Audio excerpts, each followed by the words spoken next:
to Crime Tracker now. It's called the Needle Exchange, a program where the Spokane Regional Health District gives men and women who use meth and heroin clean needles to inject their drugs. Opponents say the program enables drug users, but the woman who runs the program says she's only enabling them to stay healthier by showing them how to minimize the spread of infection. Tonight, Crime Tracker Kalae Chock says Lynn Everson is also showing drug users something many of them don't see often enough: compassion. We give people little individual cups, tourniquets, cotton, so people can filter dope. The outreach program at the Regional Health District, alcohol pads, the sterile water, Band-Aids, gives users everything they need. 3 different sizes of needles to shoot up.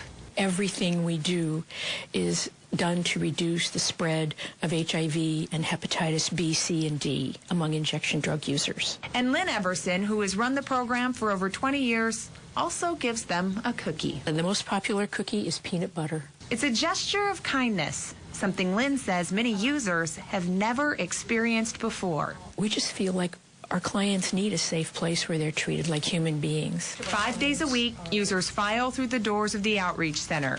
They can bring up to 200 needles at a time and get a clean needle for every used one they bring in. And once a week, Lynn hits the street, driving this bus into neighborhoods where her clients can meet her. Everson says 88% of her clients report not sharing. She says the program costs about $175 a year per person.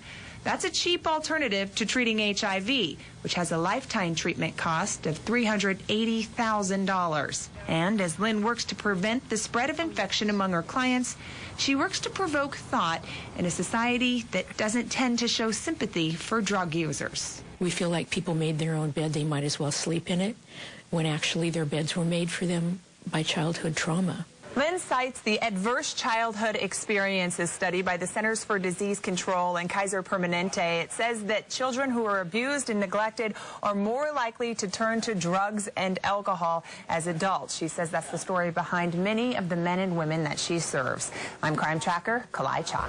What a good woman. So what do you think? Does the Needle Exchange promote drug use or better health? That's the conversation happening right now on our Facebook page. You can voice your own opinion at facebook.com/KHQ Local News. It's time for a break. Stick around. The warmest day of the year right now. Leslie will tell you things are about to change.